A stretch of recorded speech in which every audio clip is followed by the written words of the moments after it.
राज्य के मुख्यमंत्री को चुनौती देता हूं, ये है सनत मल्ला का ताकत। उत्तर प्रदेश में योगी सरकार को जाके चैलेंज देना, ये है सनत मल्ला का ताकत है साथियों, ये है ताकत। किसी व्यक्ति को अगर समझना है ना, उसको किरदार को समझिएगा ना, ऑटोमेटिक पता चल जाएगा वो इंसान क्या है। इसलिए साथियों, आने वाले समय में बड़ी लड़ाई है। आप लोग बड़े संख्या में यहां आए हैं, आप सभी को धन्यवाद देता हूं। साथ ही जितने भी हमारे नेतागण हैं, आप सभी को धन्यवाद देता हूं। अब समय चला गया है, किसी के सामने में कटोरा लेकर भीख मांगने का समय जा चुका है। अगर आपके शरीर में खून है तो आप वो खून को दिखाइए और लड़िए, अपना हक अधिकार सत्ता को प्राप्त करने का काम कीजिए साथियों, करने का काम कीजिए। आज बिहार में हम 22 कुरी हैं, 22 कुरी का 10.5% वोट बैंक है। अगर बिहार में एक नंबर में कोई जाति है तो हमारा यादव भाई 14% और दूसरे नंबर पे कोई जाति है तो वह है निषाद समाज 10.5% का संख्या में साथी है। किसी को 4 पन्ने में लिख देने से क्या हम अलग हो गए? इसके भ्रम में नहीं रहना, इसके लिए लड़ाई नहीं लड़ना है। किसका कोड क्या है, उस कोड के पीछे हमें नहीं भागना। हर किसी को पता है कि बिंद हो, बिलदार हो, नोनिया हो, मला हो, चाय हो, तियर हो, बनपर हो, गोरी हो, सब एक ही निषाद है। इसमें कोई किंतु परंतु नहीं, सब में आपस में बेटी रोटी होता है और सब मिलकर हम लोग लड़ाई लड़ रहे हैं। इसलिए साथियों, पहले यह देश गुलाम था। जब ये देश गुलाम था तो हमारे पूर्वज ने लड़ाई लड़ा, देश को आजाद कराया। और जब देश आजाद हुआ तो बाबा साहब भीमराव अंबेडकर ने हमें एक संविधान बना के दिया और संविधान में हमें एक ताकत दिया, ऐसी ताकत दी। उन्होंने कहा राजा का बेटा राजा नहीं बनेगा, इस देश में राजा का बेटा राजा नहीं बनेगा, जिसके पास वोट होगा वही राजा बनेगा। पहले ऐसा हुआ करता था कि राजा का बेटा राजा बनता था, रानी के कोख से बच्चा जन्म लेता था, वही राजा बनता था। लेकिन जब संविधान बाबा साहब ने बना के दिया, उन्होंने कहा कि जिसके पास वोट होगा वही देश का राजा होगा, चाहे वो लालू प्रसाद यादव जी हो या मुलायम सिंह यादव जी हो या बहन मायावती जी हो, अपने वोट के दम पर राज्य का मुख्यमंत्री बना साथियों, राज्य का मुख्यमंत्री बना। कल आप भी अपने वोट को ताकत को समझिएगा, अपने नेता अपने दल के साथ रखिएगा, तो आपका बेटा भी, आपका भाई भी, आपके आने वाला पीढ़ी भी राज्य का मुख्यमंत्री बन जाएगा साथियों, राज्य का मुख्यमंत्री बन जाएगा। चाहे वार्ड का चुनाव हो, चाहे मुखिया का चुनाव हो या सांसद या विधायक का चुनाव हो, अपने को हमेशा चुनाव उसी को करना है जिससे आपका समाज का कल्याण होगा। आपका अपना कौन है, पराया कौन है, उसको समझना पड़ेगा, तब जाके आपका समाज आगे बढ़ेगा साथियों, तब जाके आगे बढ़ेगा।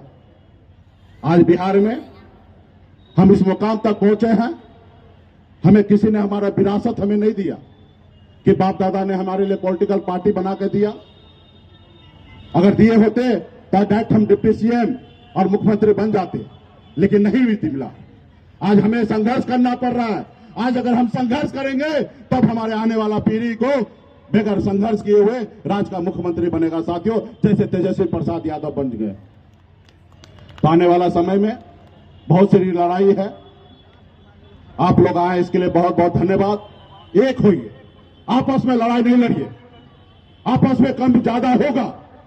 कल आप हमारे साथ थे, किसी कारण कुछ होगा, आप हमसे दूर हो जाइएगा, लेकिन कुछ देर के लिए होइए और अपने आने वाला पीढ़ी के लिए लड़ाई लड़िए।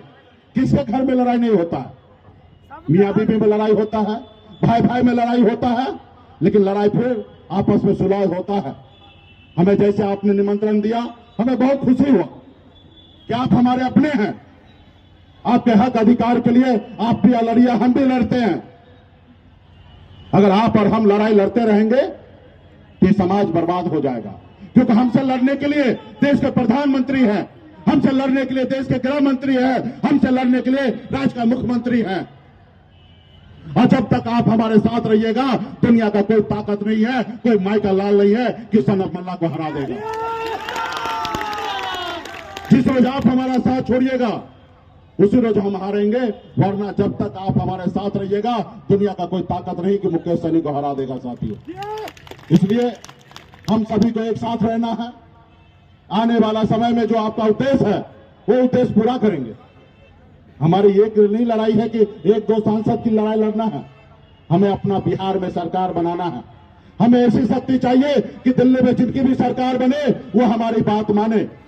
इससे पहले भले 4 ही विधायक था मेरे पास और बीजेपी वाले के 74 गो था, लेकिन हमारा 4 गो ही था। अगर हम चाहते तो सरकार गिरा सकते थे। उस समय में मुख्यमंत्री से मिलने के लिए, जाने के लिए हमें टाइम नहीं लेना पड़ता था, सीधा निकलते थे, जाते थे। जो हम चाहते थे वो सरकार में होता था। कल्पना कीजिए 4 विधायक में मैंने ऐसा कर दिया है। और जब 40 होगा तब क्या होगा? जब 125 होगा तब अपना सरकार बनेगा और आपका बेटा बिहार का मुख्यमंत्री बनेगा। आपका हजारों समस्या है, आपको पता नहीं होगा कि कितना समस्या है।